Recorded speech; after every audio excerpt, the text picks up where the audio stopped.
Hello, and welcome to the first installment of the Board Harbor Foundation video series, where we explore topics of interest to directors and aspiring board members. I'm your host, Edmund Green, founder and chair of the Board Harbor Foundation. Board Harbor is a 501c3 not-for-profit organization founded in 2024 with a mission to improve the state of corporate governance and reduce board composition risk by strengthening the alignment between board members' skills and experiences relative to the strategies, markets, and customers that are being served by organizations.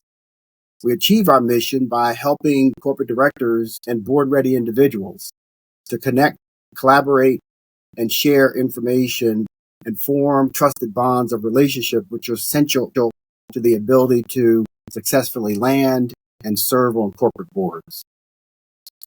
Our special guest today is Mr. James Francis, Chairman and CEO of Paradigm Asset Management, who will discuss the topic of the intersection between AI and corporate governance, something he refers to as artificial integrity. As Chair and CEO of Paradigm Asset Management, James is focused on creating big data-driven investment strategies for institutional investors, leveraging data, technology, and human insights to improve investment outcomes. James is a graduate of Morehouse College and resides in the New York area. Please join me in welcoming Mr. James Francis.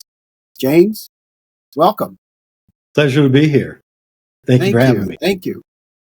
So, James, I'd like to start by maybe just taking a few minutes to have you share a little bit about your origin story, including how you came to be interested in the subject of AI and the impact on corporate governance. Great.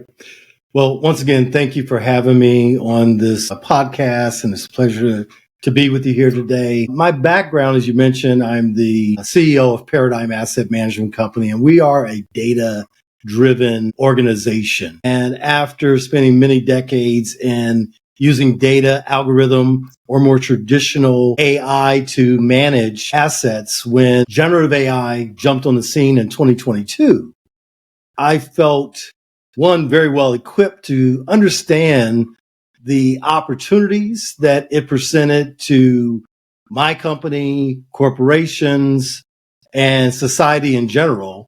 But I also was very well aware of some of the potential threats and obstacles that it created for the corporations, my business, and society as a whole. And so I decided to create an organization to try to really spread the awareness around how we should think about AI, to be able to focus on its impact, and to make sure that AI systems were going to be developed with humans first in mind. And so that's where artificial integrity came from. As you also mentioned, that not just my career in finance, but I look at artificial integrity being at the intersection of AI, ethics, and corporate strategy, focusing on ensuring that these systems function responsibly. Awesome. Thank you for sharing that. And so let's begin by having you talk a little bit more about, should AI governance and oversight be a boardroom priority?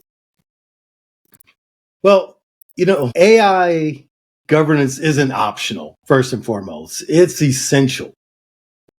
And the first point I guess I would make is that boards need to treat AI oversight with the same gravity as financial audits, cybersecurity, regulatory compliance. But there's one big difference. The AI is moving at a speed that none of these other domains ever did.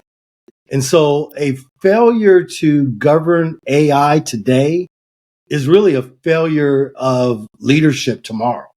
So the reality is that machines don't have a conscience, but the people who deploy AI, they should. Brilliant.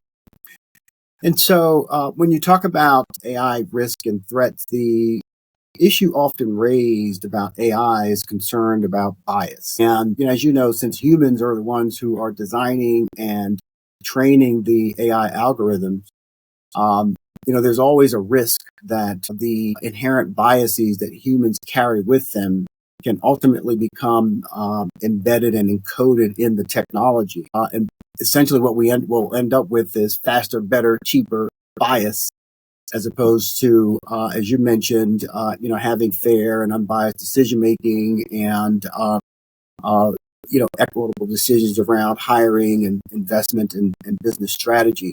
Can you talk a little bit about how boards can embed their oversight strategies and concerns in the AI decision-making process from a development perspective? As it relates to bias and those type of things? Yeah. Correct. So AI isn't just about automating decisions. It's automating power. And in some cases, it's deciding who gets hired, who gets promoted, who gets capital, who gets left behind. And so if corporate boards aren't proactively overseeing how AI distributes opportunities, then they are, in effect, really passively allowing AI to reinforce the systematic inequities, as you mentioned, that humans bring along with us. And so bias isn't a technological glitch. It's a mirror. It's a mirror that doesn't invent discrimination, it scales it. And so boards must stop treating AI as a unfortunate byproduct it's not an unfortunate byproduct. It is a structural failure in governance. And so I think that boards need to think about AI hiring and investment decisions that they're not neutral. They reflect and magnify the historical biases that we bring to us every day. Interesting. And I love that term, automating power. And I don't think I've ever heard anyone talk about the impact of artificial intelligence in terms of the allocation and distribution and ownership of power structures in organizations. And can you drill down on that notion a little bit more? Because that's very, very powerful. Well, absolutely. I mean, if you think about it, for a long time, corporations were the distributor of resources and opportunities. And those decisions have historically been made by humans. But we are in a rush and it makes a lot of sense to try to make our organizations more efficient and productive. And we're looking and evaluating and building tools every day that will sit at the center of these organizations, and they will be empowered to make very key decisions on hiring, allocating of resources. There are some that are looking at potential surveillance of workers to determine promotions and incentive pay and things of that nature. And so we have to recognize that the business is changing from a strategic perspective and a governance perspective. And we have to make sure that the proper guardrails are put in place. And I think that there are certain things that boards can do for sure. I mean, we need to make sure that there are independent fairness audits around these type of issues, not just internal reports. That the same way we audit our financials, we need to audit the AI decisions. We need to make sure in the area we're discussing around things like hiring or lending or impacting individuals, we need to mandate that there's some type of demographic impact assessment to these decisions. And the last thing I would say that boards need to really think about, particularly in this area of how resources may be distributed, is that stakeholders are brought into the process very early. That we can't develop AI systems that will impact a population without inviting them into the process. And so I think those are some of the things that organizations can do to try to mitigate the risk and the potential harm. And also switch it around from being just a risk mitigation approach to one that is strategically designed to drive innovation and increase the culture and profits. Got it. So your last comments are actually leading into my next question around the leading practices in terms of governance structures around AI and so on. Any thoughts on what you're seeing in the marketplace in terms of how organizations are doing a good job of putting governance structures in place around artificial intelligence to ensure that the kinds of risks that you are describing are mitigated without overly dampening down the opportunity set as well? If you can talk about that side. Right. Well, I would say that I am seeing still that it's not being given the level of importance that I believe it should. That, AI governance without real enforcement power is really just corporate theater. And boards need to do more than symbolic oversight. They need to put real teeth into this governance. And, I think that the AI risk, it must be first and foremost embedded in the enterprise governance framework with clear lines of accountability. And so, if you think about it, companies don't treat financial fraud as an IT issue. They don't treat cybersecurity as an afterthought. Mm. So why are we still having AI sit in an innovation lab as opposed to the risk management committee? And so I do think that it needs to start with a shift in the way that AI is looked at. And I think there's very specific things that boards can do from a strategic perspective as it relates to the governance. And, I would say there's at least three things they should be thinking about right away. And as I mentioned, the oversight, it needs to be part of the ERM, the enterprise risk management, and not siloed into IT and compliance. They need to create a AI governance and risk committee that has real authority, not just an advisory role. And I would also offer that they need to mandate impact assessments before any major AI development takes place so that leadership can be held accountable, for these outcomes and these decisions. Interesting. And are you aware of any organizations out there that are getting it right from your perspective? What are your thoughts? Who's getting it right? Well, without naming names, there's certainly, I think, this is very new. If we think about many of the tech companies themselves experienced unfortunate incidents to their brand, whether it was some of the creators of some of these generative systems where they learned through trial and error of users that their very own systems were producing inaccurate information or depicting pictures that reinforced stereotypes. And so I think that, we've seen the importance by some of the well-publicized failures that have encouraged organizations to put a higher priority around this. I think that financial institutions, have taken a very serious lead. So the major banks, I would say, I would hold them out as examples that have truly taken this on as the governance side of understanding both the opportunity and the potential risk. Interesting. Thank you for that. And as we start to come down to the close here, AI is moving so quickly. The whole idea of a long-term plan in artificial intelligence, God, it must be 6 months or maybe 12 months because things are moving so quickly. But as you look out over horizon, whatever that horizon might be from a time perspective, what are you seeing that, in addition to the things that you've already described, that we need to be thinking about and considering beyond what you've just shared in order to prepare ourselves for the potential future as this technology, artificial intelligence, continues to evolve, more particularly towards general artificial intelligence? Right.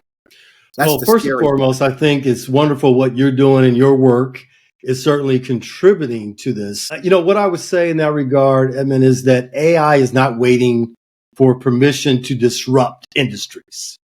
It's happening right now. The rules are being rewritten for competition.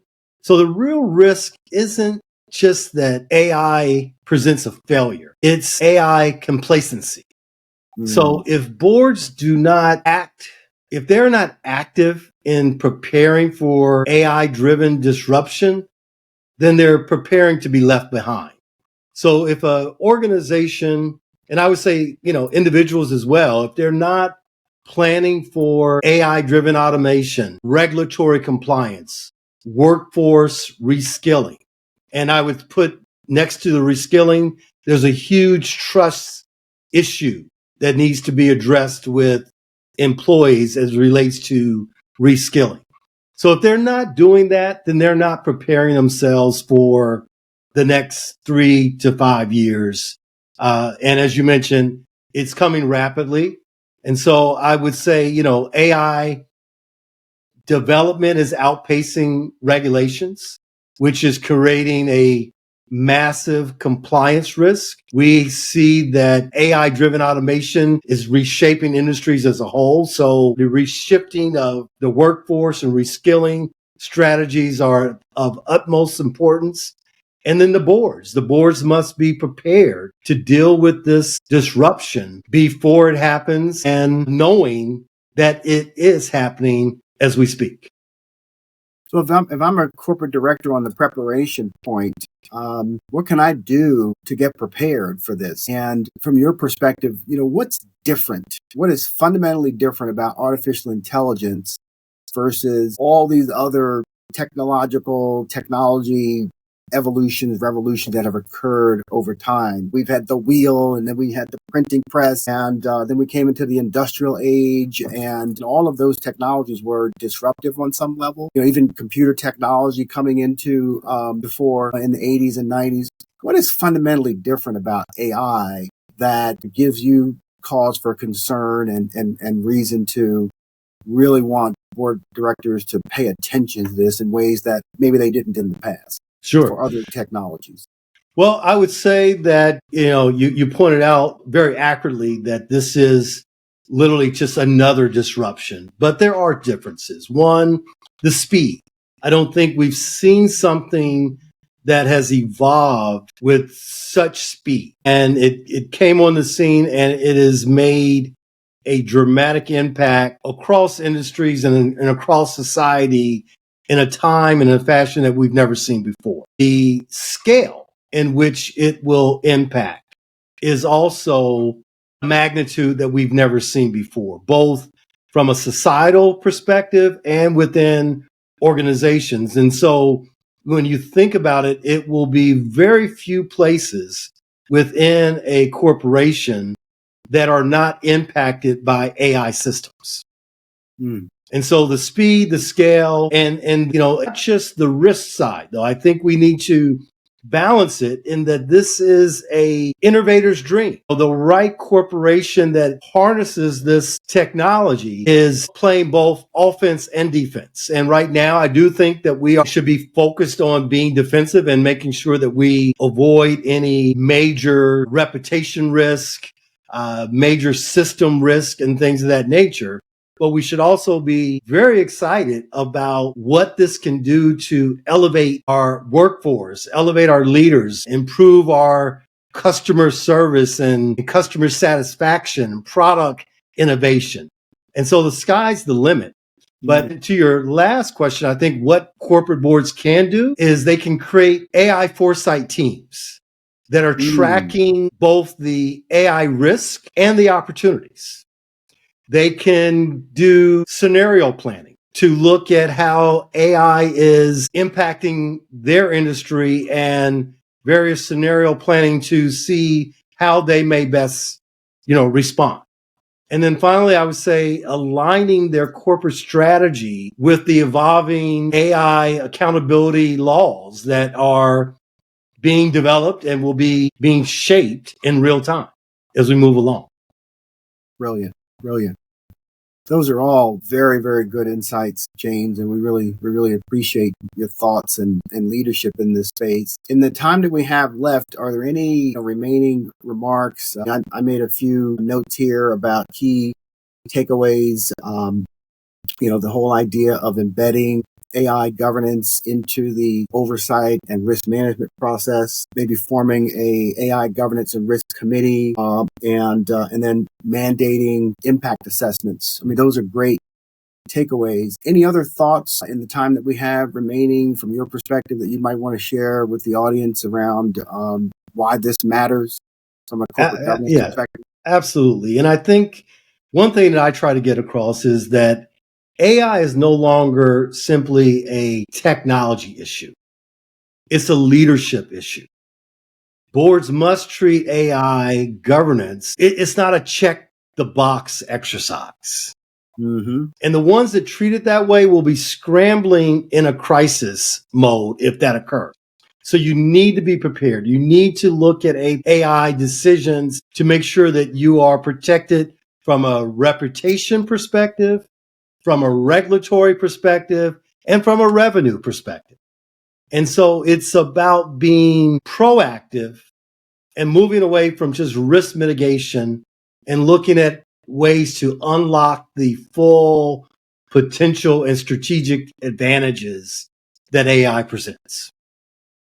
Well, James, thank you. Thank you so much. Your insights are very much appreciated, and I'm sure that the members of the Board Harbor Network will really value and appreciate what you shared. And the video will be posted up on the Board Harbor website, and we'll be pushing out some snippets of this discussion into our LinkedIn so that members of our respective networks can have access to your brilliant insights on this topic and have ways to connect with you if they want to go further in a discussion about this. Thank you so much for having me, and it's been a pleasure. Thank you so much, James. And thank you, audience. We really appreciate your time, and we look forward to hosting our next Board Harbor video next month. Thank you.